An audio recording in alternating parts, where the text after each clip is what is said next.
Hi, everybody. I'm Brittany Lewis with Forbes Breaking News. Joining me now is HarrisX founder and CEO, Dritan Nesho. Dritan, thank you so much for joining me.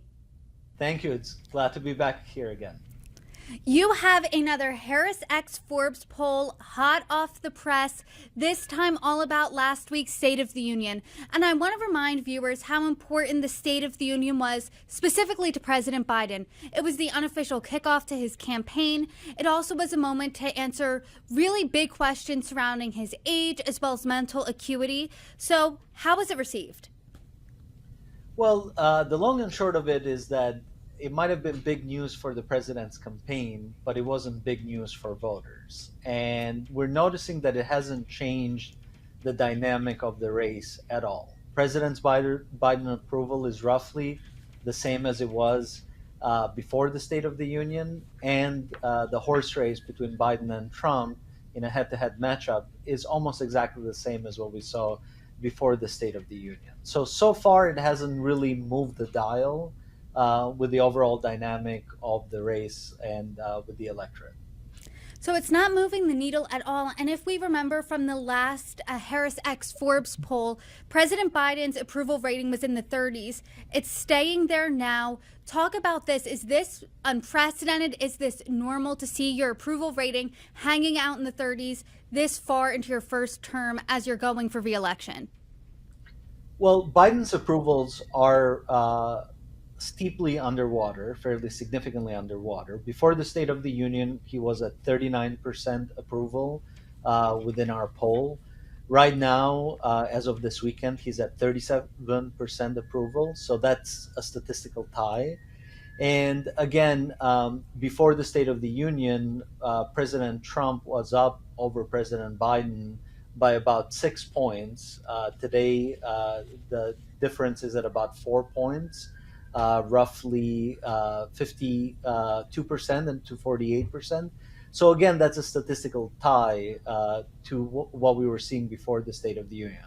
That's why I wanted to highlight that we haven't really seen anything move the dial. The speech was seen as political. It did very well with Democrats, but it failed to move independent voters in President Biden's direction. And of course, it's been overwhelmingly rejected by Republican voters. Yeah, I want to talk about that a little more. How did the results differ based on what party you're in? And probably more importantly, how did they differ based on if you tuned into the State of the Union versus if you did not? Sure. Well, those who are paying attention to the State of the Union uh, think in general that President Biden did slightly better than those who were not able to tune into the State of the Union. We asked a question in terms of how favorable the viewers were to what they saw, and 48% said that they had a favorable view of the president's State of the Union amongst those who watched. 52% said that they had an unfavorable view. And for the general electorate, the number was 44% favorable view, 56% unfavorable view. So, roughly within the same ballpark, but amongst those who had the opportunity to watch, and it was roughly, I would say, a little bit over than half the electorate, they have slightly better marks for President Biden than those who didn't, but not enough to move the dial. You posed this question to voters also. Between the two choices, which way do you lean right now? First, how is this different from the question, how would you vote if the election was today?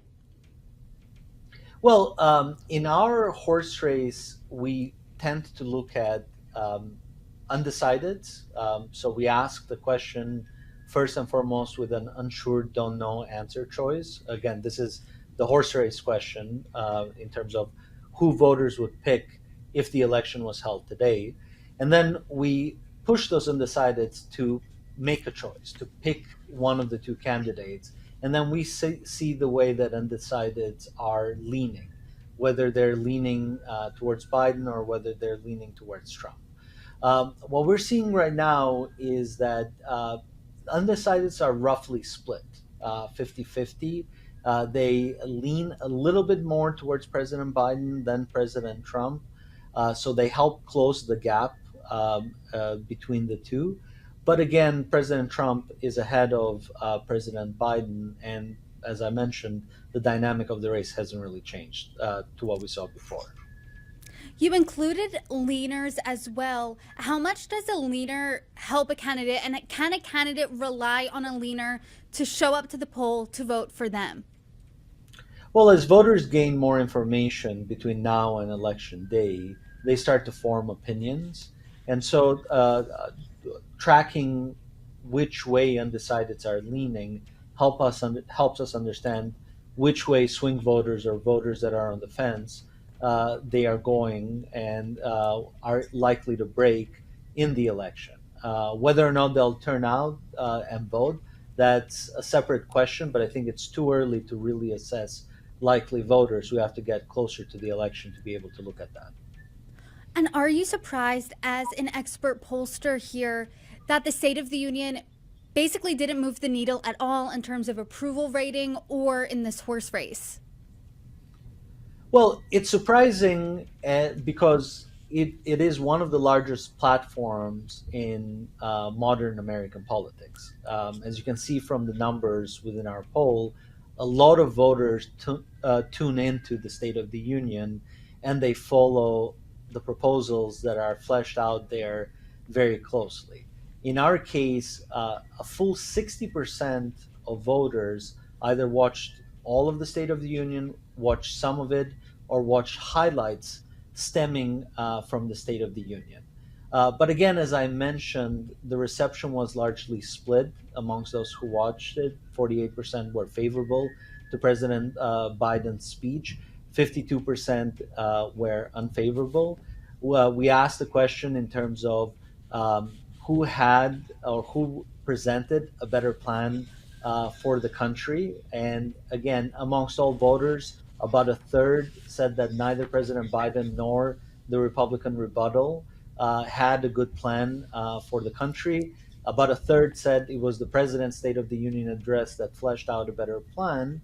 And then about a quarter said it was the Republican rebuttal or they were on the fence. They say equally, everyone had a good plan for the country. So it wasn't differentiated enough, and that's in part why the speech didn't really move the dial. The other thing that we saw in the data very clearly is we asked, did the president largely address the issues you and your family are presently concerned about or not?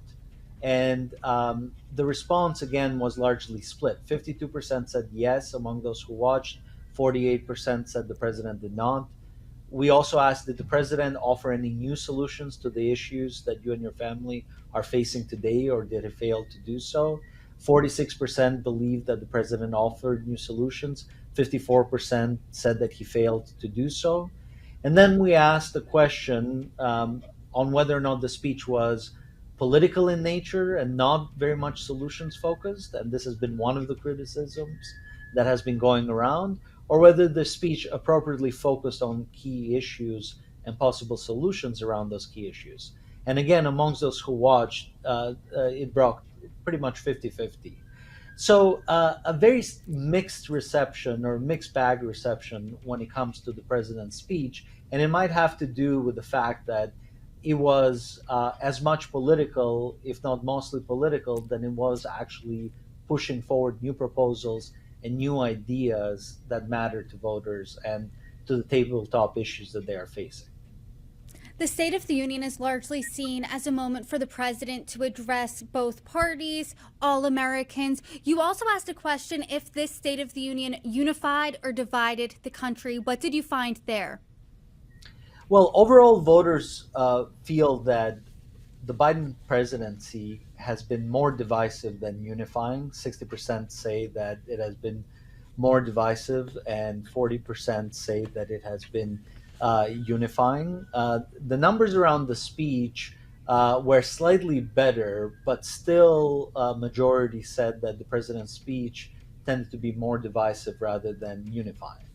So again, the president's speech and the president's reelection platform, at least at this moment, is geared a lot more towards Democrats and towards rallying his base then it's geared towards swing voters and independents in the middle who are looking for more compromise and more results from both Democrats and Republicans.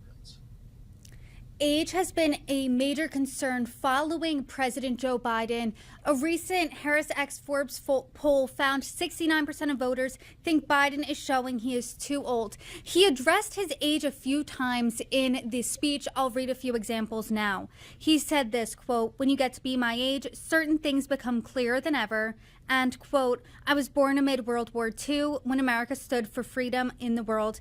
And, quote, "In my career, I've been told I was too young and I've been told I'm too old. Whether young or old, I've always known what endures." How did voters think that he tackled the age concern?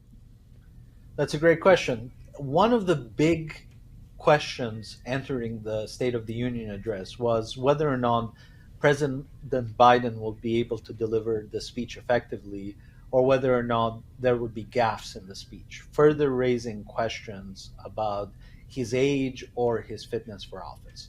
The good news for the president coming out of the speech is that 54% of voters believe that he delivered the speech effectively. This is amongst those who watched the State of the Union address and were paying attention to it. However, similar numbers, 54%, believe that it still raises questions about his age, and about 56% uh, have questions about his fitness for office. So while the delivery of the speech was largely positive, and you could say that net net it was a good performance for the president delivery wise, it still has not dissipated the concerns about his age and his fitness for office. It certainly lowered them from that 66 to 69% number that we've been tracking for some time in our poll now. But a majority still have concerns, still have questions. Age is not something that you can easily hide, as the president himself noted in the address. That was definitely the elephant in the room that he did address multiple times throughout. I do not want to touch on another issue that he did speak about, and that was immigration. As we noted in our last conversation in the last HarrisX Forbes poll, immigration is a top issue facing voters, and he addressed this issue head on during the State of the Union address. How did voters feel like did they feel that he adequately addressed immigration? The short answer is no. 56% said that the president did an inadequate job addressing immigration during the address. And as a top two issue in the country, they wish that he would have spent more time speaking about immigration than he actually did. We also asked the question of whether or not the president went far enough in addressing criminal acts by illegal aliens, such as the recent killing of Lakan Riley, which has been front and center in the news, or whether he failed to do so. And 54% of those who watched the State of the Union address feel that he failed to do so, that he didn't go far enough in speaking about immigration or speaking about recent incidents that have to do with the immigration crisis in the country. So when it comes to the issue of immigration, the voters were not as satisfied as some of the other topics that the president addressed in the speech. One of the highlights of the State of the Union is a moment where Marjorie Taylor Greene screamed, "Say her name being Lakan Riley, that Georgia nursing student who was murdered allegedly by a migrant in this country illegally." And President Biden, during his State of the Union, invoked her name. So are you saying that from what you found, that didn't resonate with voters? Well, I'm saying that a majority of voters feel that the president focused perhaps too little on immigration and inadequately addressed the immigration crisis. The numbers are a little bit better than the president's usual numbers on immigration. So the fact that he did address Laken Riley and he did touch on immigration at least was positive. It's just it wasn't enough. And again, we see this theme recurrently in our polling that voters want more to be done around the issue of immigration. They believe that the administration has the power that it needs to do more around immigration. And there's a pervasive feeling amongst voters that it chooses not to address this issue. And this is a big problem for President Biden as he heads into this reelection season. This perception that there's more that can be done, it's within the administration's power to do so, but the administration just chooses not to address the issue. Another problem heading into November for President Biden and former President Trump could be potential spoilers, or what people call as spoilers, those either independents or third-party candidates. And I want to talk about them now. You posed this question: if the 2024 election for president were held today and it was between the following candidates, who would you vote for? And I would like you to rattle off that laundry list that you had, because it has independents, Green Party candidates, people like that. Sure. So the choices are Donald Trump running as a Republican Party candidate, Joe Biden, the Democratic Party candidate, Robert F. Kennedy as an independent candidate, Cornel West as an independent candidate, Jill Stein as the Green Party candidate. And then in the first iteration of the question, we also have a don't know, unsure choice. And what we see is that the answers, they don't change the relative horse race between President Trump and President Biden. With the undecided voters, Trump is at 41%, Biden is at 35%, and then the independent candidates are altogether at about 14%, and 10% are on the fence, unsure, don't know. So there's definitely about 10 voters, or about a quarter of the voter base out there, that really are undecided. They're on the fence. They're not leaning towards the Democratic candidate or the Republican candidate. And this is very consistent in our polling, especially given the fact that 60% of voters communicate clearly that they don't want a rematch of the 2020 election, that they don't want Biden or Trump to run again in this new election cycle. Let's talk about those numbers a bit, because it is 2024 is the Groundhog Day of 2020. It's the sequel no one is really asking for, according to these numbers here, because the majority of Americans don't want to see President Biden run again or former President Donald Trump. Talk about that disparity for us. Well, when we ask the question, do you think that President Biden should run for a second term or not? Close to two-thirds, 64%, say that they don't want him to run again. And when we ask the same question about President Trump, do you think he should run for president again in 2024? 54%, again a majority, do not want him to run again. These numbers are unprecedented and historically high when it comes to voters openly and clearly expressing a dissatisfaction with the choices that they are being given by the major parties.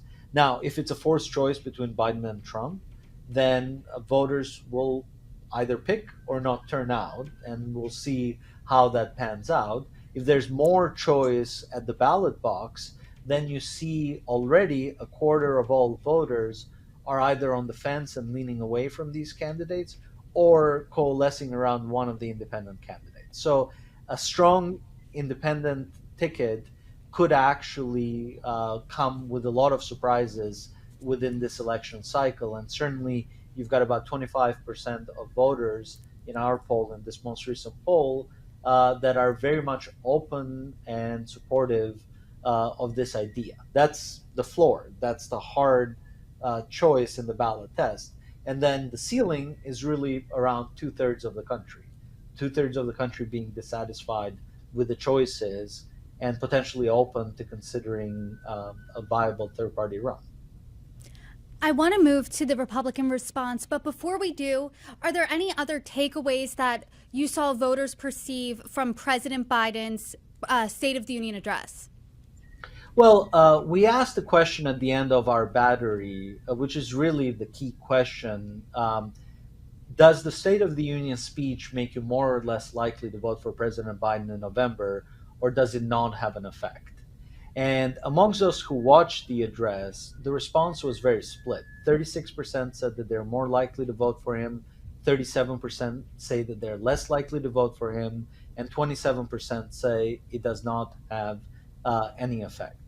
And amongst those who didn't watch the speech, the numbers are worse for the president.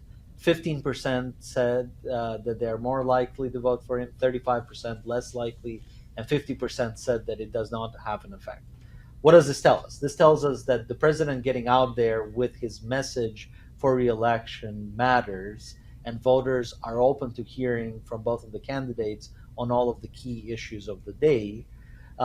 This speech helped the president in the sense that it helped him get out there and kickstart the election campaign.